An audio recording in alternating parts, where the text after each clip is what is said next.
Hey guys, so today I have a DIY sewing project for you, and I don't think I've ever done a sewing project before on my channel, and that is because I'm actually not that good at sewing. I'm a total beginner, but that's okay, practice makes perfect, and yeah, you learn the more you do it. So I recently made this cute little tote bag. I need so many tote bags. I haul around stuff all the time. I'm going back and forth between my home, my parents' home, my boyfriend's home, and this thing is so big. It can fit my laptop and my tripod, all my cameras and books and everything. It's pretty sturdy as well, so it can handle a lot of weight. So I'm going to show you how to make one yourself today. I actually found a tutorial over on PishuLovelyDesigns.com. Totally all the credit goes to her for this amazing tutorial, because she made me able to do this, which is quite an achievement. So I will link to the original tutorial down below on that website, and there's kind of photos and just instructions. I have to admit I was a little bit confused with just the photos, since I am a total beginner at sewing, so it may be nice to have a video walkthrough as well. So I'm gonna try and provide that today. I used this mushroom fabric that I got at the market. It's a pretty heavyweight fabric, and then on the inside it is lined with just red. I believe it's all cotton or something synthetic. I have to admit I'm not exactly sure what fabric it is. That's what I used, so let's get started. I actually didn't follow this tutorial step by step. I left out a few steps to make it even simpler, but if you want to go all the way, then again, go check out that website. I will have a link in the description box. First of all, you will need to cut your fabrics. Of your main fabric, which for me is the mushroom one, you will need 2 squares of 19 inches by 21 inches. And you will also need 2 squares of 2 inches wide and 21 inches long, and those are going to make your straps. So you will need the same of the lining material, so 2 squares of 19 by 21 inches, 2 squares of 2 by 21 inches, or little flaps to make the inside of your straps, and then 2 rectangles, I keep saying squares, they're not squares, 2 rectangles of 9.5 by 21 inches. And that is going to make this part right here. Okay, so now we're going to start sewing the base panel onto the main fabric. So what you want to do is place your bag with the 21-inch side horizontally, and place your base piece with the wrong side up on top of the main piece. And you want the bottom edge of your base piece to be 8.5 inches from the bottom of your main fabric. So then you want to pin that down and sew it up.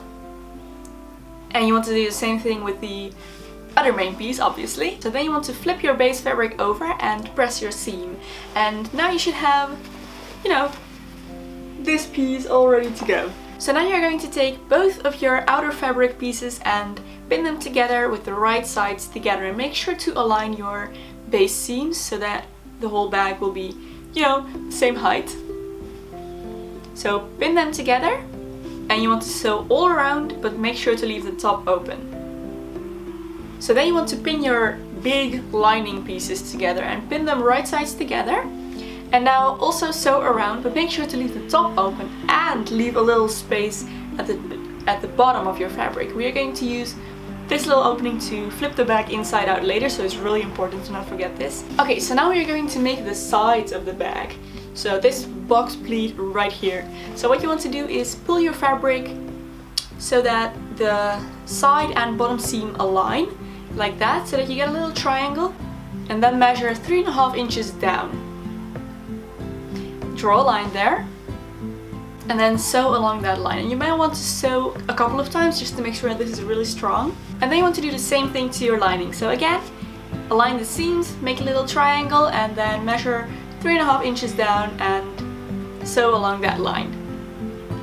And then you just want to cut off your triangles about 1/2 inch from where you sewed it. So next we're going to work on the straps. Now what you want to do is just pin your main fabric to your lining fabric, right sides together, and sew along the edges.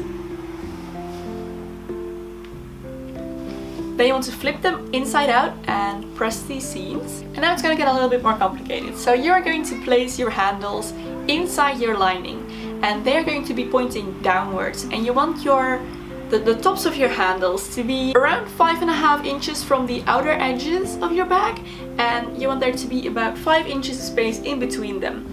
So do that on both sides of your lining so that you have both handles ready, and then you are going to place your outer fabric into the lining fabric. So make sure everything aligns, push well into the corners, make sure everything is where it's supposed to be, and then pin along the top.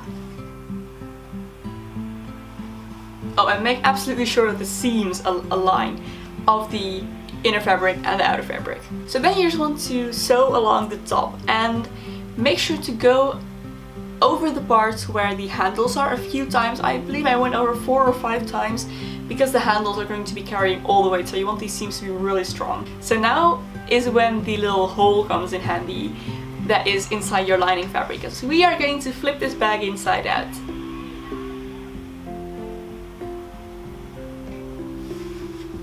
So now your bag is almost finished. All you want to do now is press the seams on the top and then of course close up your little hole in the lining fabric, and you can just do that by hand, and then your bag is done and it should look something like this. Now the original tutorial calls for some top stitching. I left that out because I'm not comfortable enough with my sewing yet, which pretty much means I cannot sew in a straight line and I didn't want to ruin my bag with crooked top stitching, so I just left that out. But it does add a little bit more of a fancy look or professional look and a little bit of sturdiness as well, so you may want to consider doing that if you can sew in a straight line. This is the finished result and I am so happy with it. I love my new little bag. So I really hope you enjoyed this tutorial and you found it helpful, guys. Good luck with your project. I hope it turns out amazing. I want to thank you guys so much for watching, and I will see you very soon in another video. Bye!